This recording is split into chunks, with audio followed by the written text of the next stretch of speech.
ένα θέμα της Κατερίνας. Τι θέμα? Κατερίνα, είσαι εντάξει? Ναι, έκανα μια μαστογραφία και δεν ήταν καλή. Και ήρθα να κάνω συμπληρωματικές εξετάσεις. Ήρθαμε να πάρουμε τα αποτελέσματα. Ευτυχώς ήταν καλά, είμαι μια χαρά. Σίγουρα είσαι καλά? Μεγάλο παιδί με, δεν χρειάζεται να μου λέτε ψέματα. Την αλήθεια σου λέμε, είμαι μια χαρά. Έχω πολλά ψωμιά να φάω ακόμα. Κυρία Στεργίου, μου λέει αλήθεια, είναι όλα καλά? Ναι, είναι όλα καλά. Η Κατερίνα είναι υγιέστατη. Και ο Άρης γιατί βασίζεται στην αγεμήθειά σας?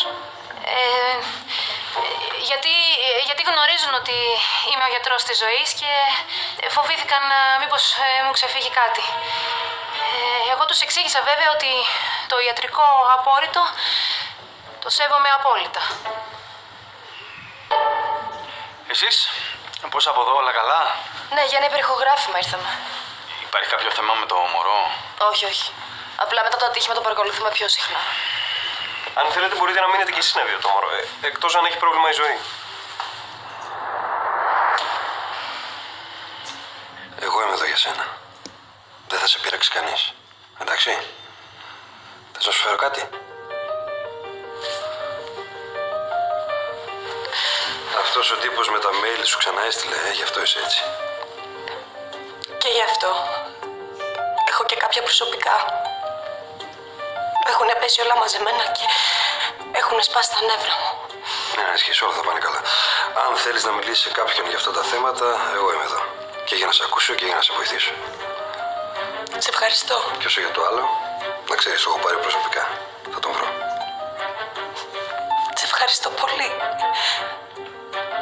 Απλά σε παρακαλώ πολύ, μη μάθει κανείς τίποτα για το σημερινό. Για ποιο σημερινό? Για αυτό το ξέσπασμα. Για ποιο ξέσπασμα?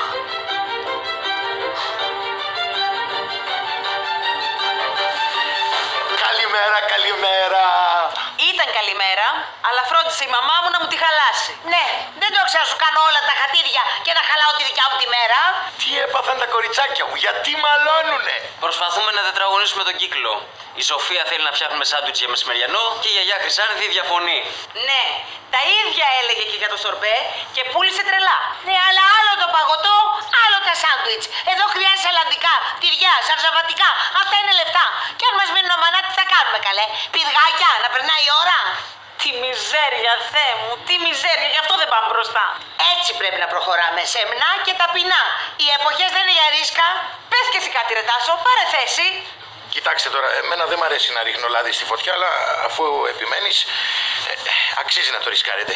Υπάρχει ένας φούρνος δίπλα στο τμήμα και φτιάχνει σάντουιτς. Κάνει χρυσές δουλειές. Τα βλέπεις? Εσύ βλέπεις κανένα τμήμα εδώ κοντά? Α, δεν σε αντέχω άλλο. Περιμένω να έρθει και ο Διονύσης να μας πει και εκείνος τη γνώμη του. Ο Διονύσης δεν έχει τα δικά στα μυαλά. Είναι σεμνός και ταπεινός ο Διονύσης. Αλήθεια, ο Διονύσης που είναι, που έχει πάει? Προπονεί κάτι κομμάντα. Ωραία, είναι όπου θέλει. Αυτό το καλό παιδό το Μίλτο να μην είναι.